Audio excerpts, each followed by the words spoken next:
Good morning students. I am Nisha from Unique Chemistry Classes. आज आपको one short lecture पढ़ाएंगे किसका, chemical reactions and equations का। आपके एग्जाम्स पास आ रहे हैं, आई नो वेरी वेल, बहुत काम आएगा आपके।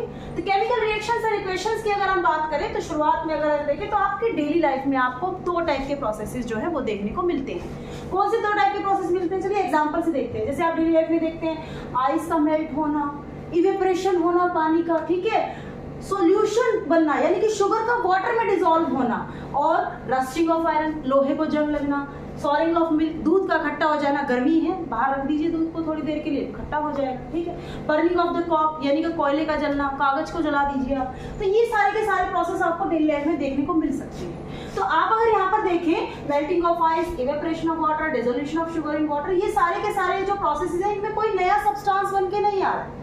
कोई नया सब्सटेंस बनके अगर नहीं आता है तो उस टाइप के चेंज को हम बोलते हैं physical change. That type of the change is known as physical change. तो आप कह सकते हैं the process in which no new substance is formed, that type of the change is known as physical change. जबकि आप इनमें देखिए rusting of iron लोहे को जंग लगना, सॉलिंग ऑफ मिल्क मिल्क का खट्टा हो जाना, दूध का खट्टा हो जाना, बर्निंग ऑफ द कॉक कोयले का जलना, कागज का जलना हम कह सकते हैं इसका और आसान एग्जांपल। तो इनके अंदर आप देखिए नया सब्सटेंस हमारे पास बन के आ रहा है, नया केमिकल सब्सटेंस बन के आ रहा है। आसान सी भाषा में फिजिकल प्रोसेसेस के अंदर अगर हम देखें तो हम वापस जा सकते हैं। मतलब अगर आपका आइस मेल्ट हो गया है, आपकी आइस मेल्ट हो गई है, तो आप वापस से उसको आइस में बना सकते हैं, वापस जमा दीजिए आइस। पानी इवेपोरेट हो गया है, अगर आपने कंटेनर अपना क्लोज लिया है तो वो वापस कंडेंस भी हो सकता है। मतलब फिजिकल जो प्रोसेसेस होते हैं ना बेटा, उनको हम वापस रिवर्स डायरेक्शन में लेके आ सकते हैं। बट केमिकल चेंजेस में अगर हम देखें कि आप लोहे को जंग लगने के बाद उस जंग से वापस लोहा बना सकते हैं? नहीं बना सकते ना। क्या आप कोक के जलने के बाद या फिर आसान सी भाषा में कागज के जलने के बाद वापस उससे कागज बना सकते हैं? नहीं बना सकते ना, ठीक है। तो ऐसे सब्सटेंसेस, ऐसे चेंजेस जिनके अंदर कुछ नया सब्सटेंस बन के आता है, new chemical substances form, that type of the change is your chemical change. So we can say the type of change in which a new chemical substance is formed and the original substance lose their identity. That type of the change is known as chemical change. ठीक है। तो अब हम क्या कह सकते हैं, ऐसे प्रोसेस यानी हमारी जिंदगी में ऐसे प्रोसेस जिनके अंदर हमारे केमिकल चेंज इन्वॉल्व हो रहे हैं, that type of the reaction, that type of the changes are also known as chemical reactions. तो यहाँ पर हमने दो चीजों को पढ़ा है अभी डिटेल में। क्या होते हैं हमारे लाइफ में दो टाइप के चेंजेस होते हैं, फिजिकल चेंज और chemical change.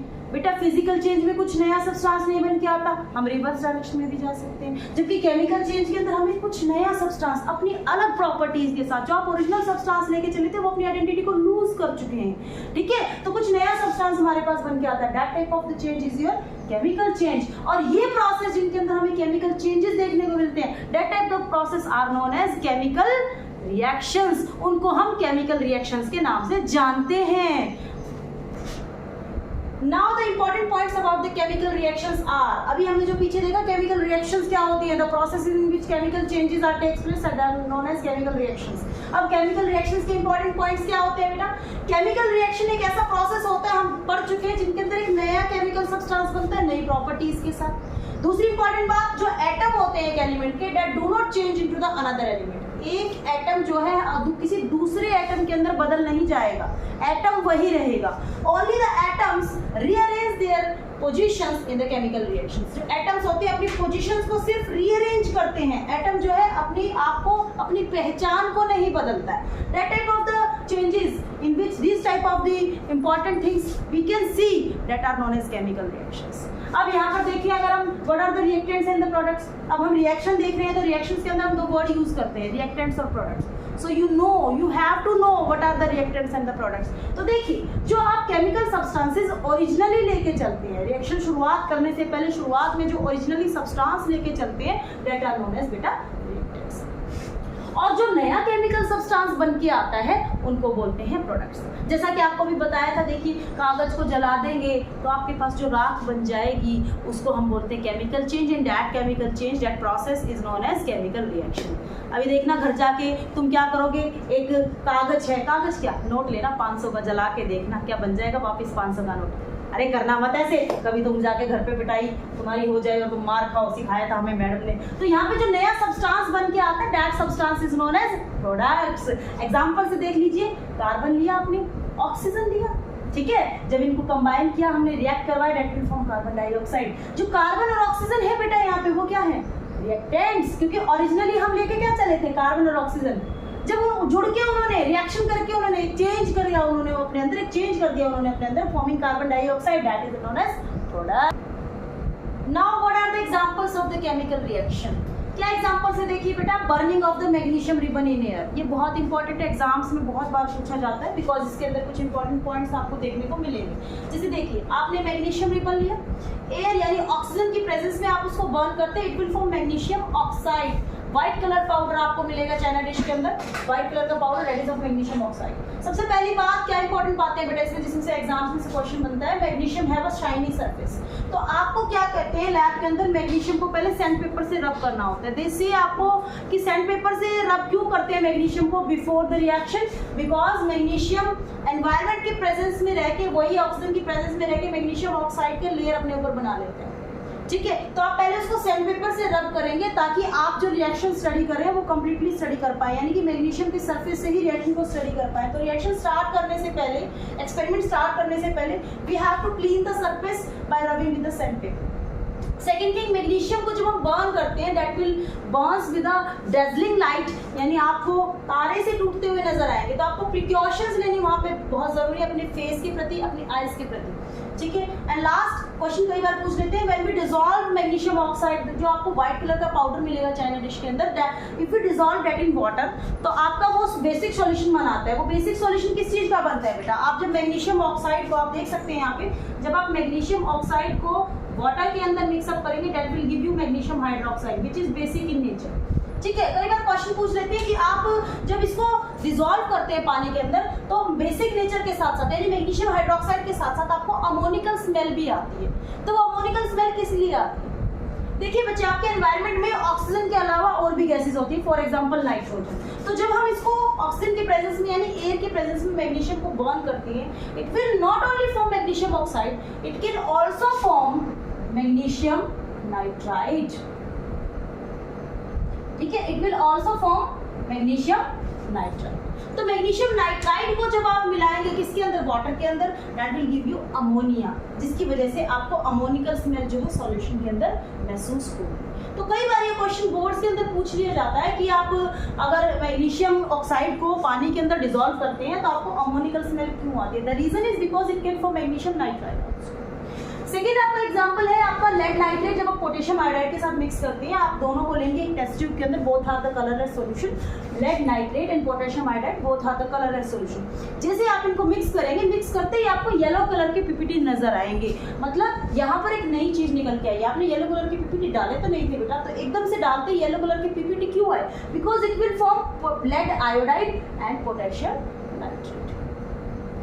Okay, third example आप देख सकते हैं कि जिंक और सल्फ्यूरिक एसिड को जब हम आपस में रिएक्ट करवाते हैं, आप लेंगे जिंक की ग्रैन्यूल्स, सॉलिड कलर के, सॉलिड होते हैं, थोड़े से सिल्वर कलर के जिंक की granules. When you add this, what is this? This is sulphuric acid. तो आप जिंक के अंदर जब सल्फ्यूरिक एसिड को ऐड करेंगे, that will give you zinc sulphate and hydrogen gas is released.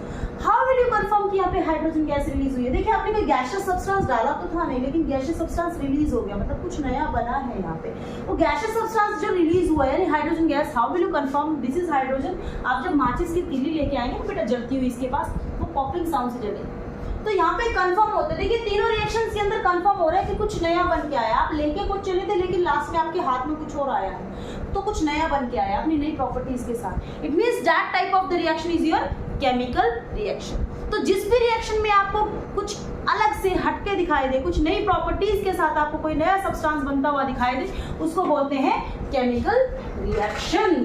तो ये आपके तीनों examples. 3 now what are the characteristics of the chemical reaction? आपने केमिकल रिएक्शन पढ़ लिया है, क्या होता है, कुछ एग्जांपल्स पढ़ लिए। अब आपको पता कैसे लगेगा कि कोई भी चेंज केमिकल चेंज है, यानी कोई भी प्रोसेस केमिकल रिएक्शन है या नहीं? तो उसके लिए हमें स्टडी करनी पड़ेगी कुछ characteristics of the chemical reaction. क्या क्या कैरेक्टरिस्टिक होती है बेटा? 5 कैरेक्टरिस्टिक्स होती है कोई भी रिएक्शन को केमिकल रिएक्शन बताने के लिए। पहली, फॉर्मेशन ऑफ प्रेसिपिटेट, यानी कि आपको प्रेसिपिटेट बनते हुए दिखाई देंगे। दूसरी, एवोल्यूशन ऑफ गैस, यानी कि गैसियस मॉलिक्यूल को इवॉल्व हो रहा होगा। तीसरा, चेंज इन कलर। चौथा, चेंज इन स्टेट। और आखिरी चेंज इन टेम्परेचर। तो आप यहाँ पे देख सकते हैं फॉर्मेशन ऑफ प्रेसिपिटेट में एक एग्जांपल आप देख लीजिए, जैसे कि आपने अभी पीछे भी देखा है, जब आप लेड नाइट्रेट को पोटेशियम आयोडाइड के साथ ट्रीट करवाते हैं, जब आप लेड नाइट्रेट को पोटेशियम आयोडाइड के साथ ट्रीट करवाते हैं, that will give you what, lead iodide in potassium nitrate. जो लेड आयोडाइड होते हैं बेटा वो आपकी क्या होती है, येलो कलर के पीपीटी होते हैं। तो प्रेसिपिटेट की यहाँ पर फॉर्मेशन हो रही है, it means that is a chemical change. ठीक है, एवोल्यूशन ऑफ गैस में आप देख सकते हैं, जैसे मान लीजिए आपने पीछे यही रिएक्शन की है कि जिंक जो है, जिंक को अगर हम सल्फ्यूरिक एसिड के साथ ट्रीट करवाते हैं, that will give you what, zinc sulphate and hydrogen gas. तो आपकी यहाँ पर क्या हो रही है, हाइड्रोजन गैस इवॉल्व हो रही है। आपको बताया था पॉपिंग साउंड से जलेगी, तो आपकी हाइड्रोजन गैस जो इवॉल्व हो रही है, that is also a chemical change. ठीक है, थर्ड आपका चेंज इन कलर, बहुत बढ़िया एग्जांपल इसका डेली लाइफ का, रस्टिंग ऑफ आयरन। आपका जो आयरन है उसका कलर जो है बिल्कुल चेंज हो जाता है, लोहे का कलर रस्ट लग के बिल्कुल चेंज हो जाता है, दैट इज ब्राउन कलर का हो जाता है। It means that is your rusting of iron, change in colour, that is a chemical change. Fourth आपका चेंज इन स्टेट, मोमबत्ती जलाते हैं, मोमबत्ती जलाते हैं ना, ऐसे देखा, नाम है कोई, तो क्या है, बर्निंग ऑफ द कैंडल। मोमबत्ती जलाते हैं तो उसमें क्या है, आपका कैंडल वैक्स सॉलिड होता है, जब आप उसको जलाते हैं तो उसमें से वेपर्स निकलते हैं, water vapours and carbon dioxide, मोम सारा पिघल जाता है। तो वहां पे क्या हुआ है, स्टेट चेंज हुआ है, आपका जो वैक्स है उसका स्टेट चेंज हुआ है। ठीक है, that is also a chemical change. Change in temperature, यहाँ पे चेंज इन टेम्परेचर में आपको दो टाइप की रिएक्शन देखने को मिलेगी, एक एक्सोथर्मिक, एक endothermic. Exothermic, exo means outside, therm word is related to heat, तो आपकी हीट बाहर निकल रही है, that type of reaction is your exothermic reaction. Endo मतलब अंदर, इनसाइड, थर्म मतलब हीट, यानी आप हीट यूज करके रिएक्शन को करवा रहे हैं, that type of reaction is your endothermic reaction. Example देखिए बेटा, कैल्शियम ऑक्साइड, इसको बेटा क्विक लाइन के नाम से भी जानते हैं, कई बार एग्जाम में क्विक लाइन से इसका क्वेश्चन आ जाता है। क्विक लाइन में जब आप पानी ऐड करते हैं, वाटर ऐड करते हैं, that will give you calcium hydroxide, and आपकी हीट रिलीज होती है बहुत ज्यादा अमाउंट में। चूल्हे में पानी डाल के मिलाते हैं ना, कभी कभी देखा हो मिलाते हैं पुराने टाइम में, तो वहां पे क्या होती है, हीट रिलीज होती है बहुत ज्यादा अमाउंट में। और एंडोथर्मिक रिएक्शन क्या होता है आपका, बेरियम हाइड्रोक्साइड और अमोनियम क्लोराइड को जब आप रिएक्ट करवाएंगे तो आपको हल्की सी हीट वहां पर देनी पड़ेगी। जब आप इस रिएक्शन में हीट देंगे तब ये चेंज होगा किसमें, barium chloride and ammonium hydroxide. So this is the chemical change in which your heat is used by the reaction. तो आपको इन पांचों में से, formation of precipitate, evolution of gas, change in colour, change in state, change in temperature, simultaneously आपको एक या एक से ज्यादा चेंज केमिकल रिएक्शन के अंदर देखने को जरूर मिले। चलिए, now what is a chemical equation. Chemical reaction के बारे में हम पढ़ चुके हैं, केमिकल रिएक्शन की कैरेक्टरिस्टिक्स बेटा हम देख चुके हैं। Now what is a chemical equation. देखिए, केमिकल चेंज को अगर हम एक्सप्लेन कर रहे हैं तो हमारे पास बहुत सारे तरीके होते हैं। शुरुआत में जब हम केमिकल चेंज को एक्सप्लेन कर रहे थे तो हम कंप्लीट सेंटेंस में लिखते थे, but that is a very cumbersome process. आप पूरे केमिकल चेंज को एक सेंटेंस में बताएं, that is a very cumbersome process I think. तो यहाँ पर दो तरीके यानी कि टू वेज होते हैं to represent the chemical reaction. First way is in terms of words, उसको हम वर्ड इक्वेशन के नाम से जानते हैं, यानी आपका जो भी केमिकल चेंज के अंदर रिएक्टेंट्स एंड प्रोडक्ट्स हैं उनको आप वर्ड्स में रिप्रेजेंट करें। जैसे कि देखिए आप लिख सकते हैं zinc plus hydrogen sulphate changes to zinc sulphate and hydrogen gases released. But again this is a cumbersome process, तो इसको और आसान करने के लिए हमने सिंबल्स और फॉर्मूलाज का यूज करना शुरू किया। जैसे आप देख सकते हैं जिंक का फॉर्मूला क्या है, Zn, हाइड्रोजन सल्फेट का फॉर्मूला क्या है, H2SO4, that will change into what, zinc sulfate, ZnSO4 and hydrogen gas is released। तो आप सिंबल्स और फॉर्मूले के टर्म में अगर रिएक्शन को लिखते हो, that type of the reaction is known as chemical equation। So what is chemical equation? The shorthand method of representing a chemical reaction in terms of symbol and formula of different reactants and the products। यानी कि chemical reaction को short hand में दिखाना by using the symbols and the formulae of the reactants and products, that is known as chemical equation. यानी chemical reaction को chemical equation तब बोलेंगे जब हम शॉर्ट हैंड में लिखें उसको, यानी कि सिंबल्स और फॉर्मूले का यूज करके केमिकल रिएक्शन को अगर हम लिखते हैं that is known as chemical equation. ठीक है, अब केमिकल इक्वेशन की अगर हम बात करें तो हमारे केमिकल इक्वेशन में जो नेक्स्ट टॉपिक है that is balanced and unbalanced chemical reactions. तो बैलेंस्ड और अनबैलेंस्ड का क्या मतलब होता है, पहले अगर हम समझे तो हमने एक लॉ पढ़ा था 9th क्लास के अंदर, law of conservation of mass. बेटा उसमें क्या कहा गया था, mass of the reactants will always be equal to the mass of the products. यानी रिएक्टेंट्स के अंदर आप जितना मास लेके चलेंगे प्रोडक्ट्स के अंदर भी उतना ही मास आपका बनना चाहिए, that is law of conservation of मास। इसका मतलब क्या है बेटा, आपके सभी एटम्स बोथ साइड्स में, चाहे वो रिएक्टेंट की साइड में चाहे वो प्रोडक्ट की साइड में, सभी एटम बराबर होने चाहिए, यानी कि आपकी रिएक्शन प्रॉपर्ली बैलेंस होने चाहिए। फॉर एग्जांपल अगर यहाँ पे आप एक एटम जिंक का लेके चले तो इधर भी एक एटम जिंक का है, एक एटम सल्फेट का, एक मॉलिक्यूल आयोनिक मॉलिक्यूल सल्फेट का लेके चले तो यहाँ पे भी सल्फेट का एक ही आयोनिक मॉलिक्यूल है।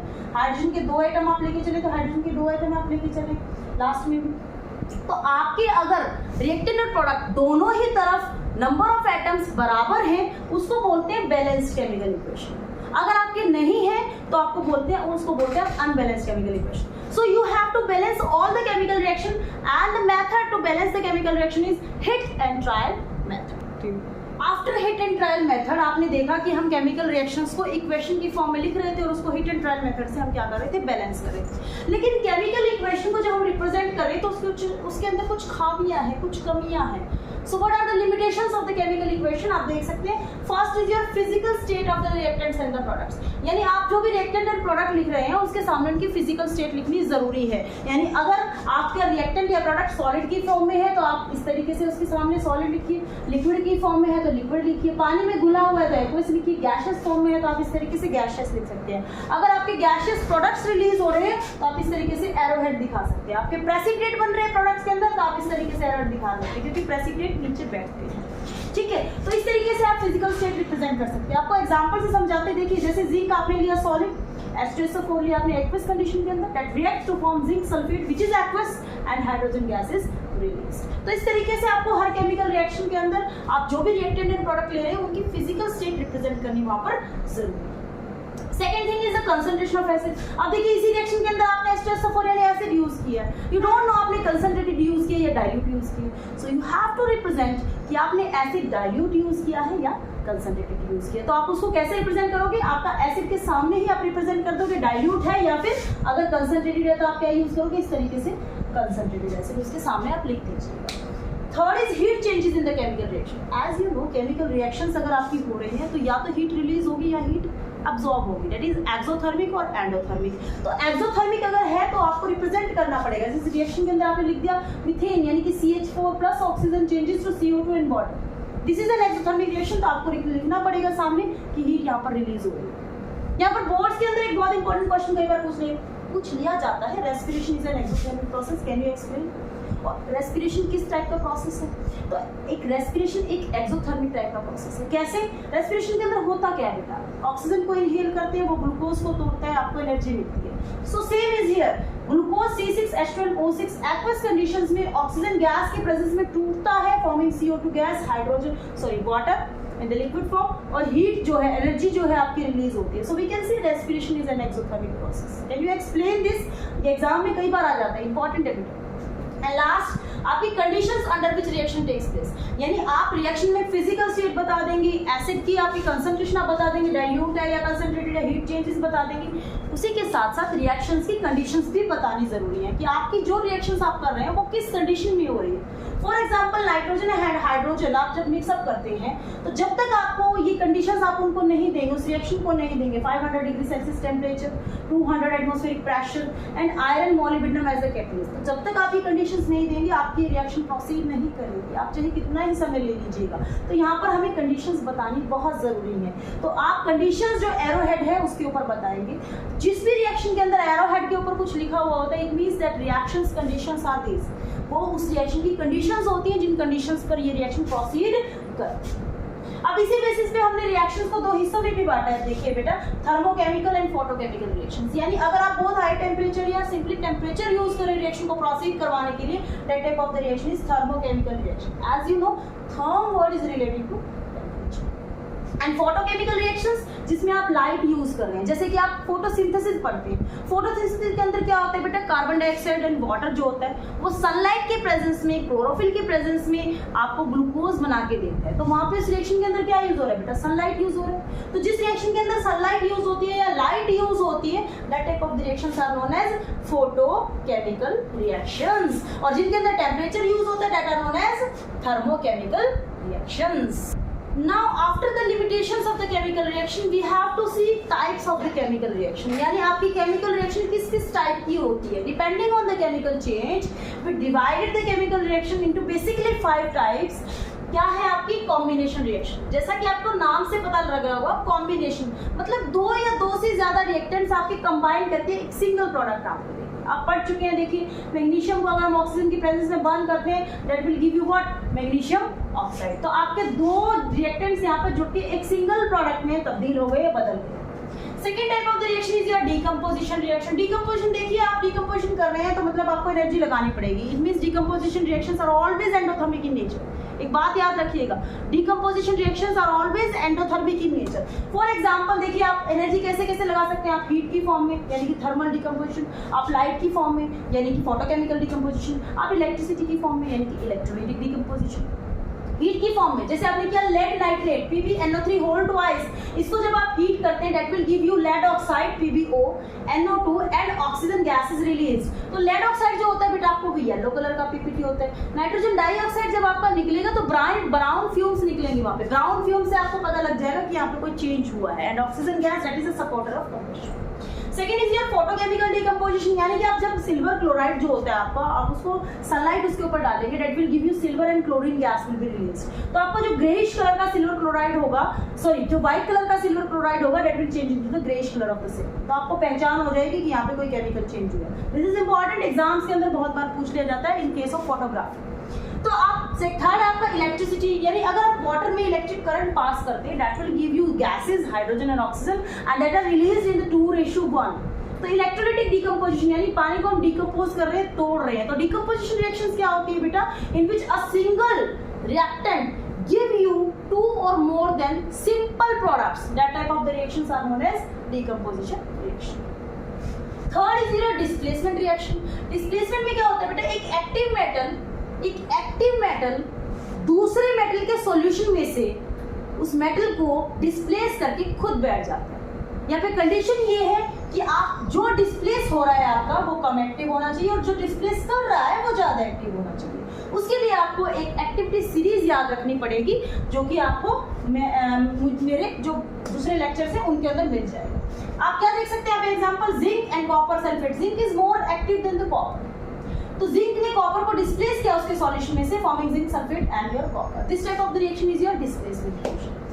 Fourth is your double displacement. Double displacement क्या होता है, मेटल, दो मेटल्स की मैंने सॉल्यूशन बनाए हुए, इफ वी कंबाइन देन तो दोनों मेटल्स अपनी अपनी जगह को डिस्प्लेस कर लेंगे, जगह बदल लेंगे अपनी। जैसे कि silver nitrate and sodium chloride, when they mix forming silver chloride and sodium nitrate, यानी कि सोडियम यहाँ पर बैठ गया नाइट्रेट के साथ और सिल्वर यहाँ पर बैठ गया क्लोराइड के साथ। तो both displaces their places, that is double displacement reaction. Last reaction is your redox reaction, यानी कि इसके अंदर रिडक्शन और ऑक्सीडेशन साइमल्टेनियसली आपको होते हुए दिखाई देंगे। एक एटम का रिडक्शन हो रहा होगा तो साथ ही साथ दूसरे एटम का ऑक्सीडेशन भी हो रहा होगा। For example copper and oxygen अगर हम आपस में रिएक्ट करवाते हैं that will form copper oxide. तो यहाँ पर कॉपर का क्या हो रहा है बेटा, ऑक्सीडेशन। ऑक्सीजन का क्या हो रहा है, reduction.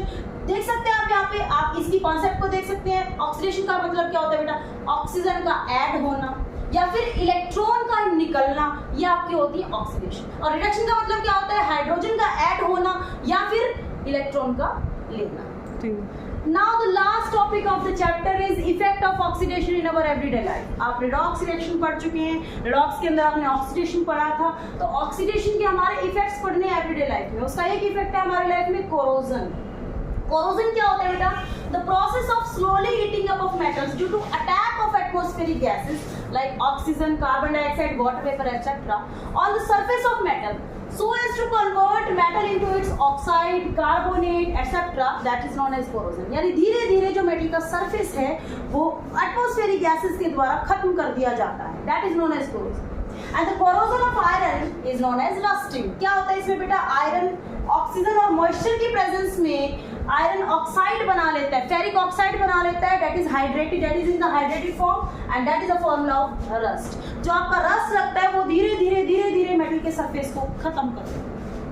How can you prevent that rusting, आप रस्टिंग को प्रिवेंट कैसे कर सकते हैं, आप पेंट कर सकते हैं, आप ग्रीसिंग या ऑयलिंग कर सकते हैं, लास्ट आप गैल्वेनाइजेशन कर सकते हैं। गैल्वेनाइजेशन के अंदर क्या होता है बेटा, आप कोई भी आपका मेटल है जिसको आप प्रोटेक्ट करना चाहते हैं, आप उससे ज्यादा एक्टिव मेटल से उसको कोट करवा लीजिए। ज्यादा एक्टिव है तो पहले वो रिएक्ट करेगा, यानी आप आयरन को जिंक के साथ अगर कोट करवा देंगे तो जिंक मेटल सैक्रिफाइसिंग मेटल कहलाएगा, वो अपने आप को पहले रिएक्ट करवाएगा, आयरन को रिएक्ट नहीं होने देगा। And as we know corrosion is very very dangerous for us, because इससे हमारा सारा का सारा जो मेटल है वो खत्म हो जाता है। लेकिन in some cases corrosion is also advantageous for us. For example, aluminium. Boards के अंदर ये क्वेश्चन कई बार पूछ लेते हैं, एल्यूमिनियम का जो corrosion है वो हमारे लिए किस लिए एडवांटेजेस है? बिकॉज एल्यूमिनियम जो आपका मेटल होता है उसकी फर्स्ट सरफेस पर अगर corrosion हो गया, that will form aluminium oxide, and aluminium oxide जो है उसके ऊपर चिपक जाएगा, फिर हटेगा नहीं। हमारी बाकी की लेयर्स कोरोड होने से बच जाएंगी, बल्कि बाकी सभी मेटल्स में अगर corrosion हो जाता है तो मेटल्स की लेयर उतर उतर के धीरे धीरे सारा का सारा मेटल खत्म हो जाता है। तो इसी के साथ आपका ये जो केमिकल रिएक्शन एंड इक्वेशन है वो खत्म होता है। हालांकि ये वन शॉट लेक्चर था, आप अगर इसका डिटेल्ड वर्जन चाहते हैं तो मैंने यहीं पर अपने ही साइट के ऊपर, अपने ही चैनल के ऊपर मैंने इसकी प्लेलिस्ट डाली हुई है, आप डिटेल में एक एक लेक्चर को स्टडी कर सकते हैं। इसी के साथ साथ अगर आपको बहुत जल्दी रिवीजन करना है तो इसी चैप्टर की मैंने सारी शॉर्ट्स आपके सामने अपने ही चैनल पे रखी हुई हैं। You can like them, subscribe them और उनको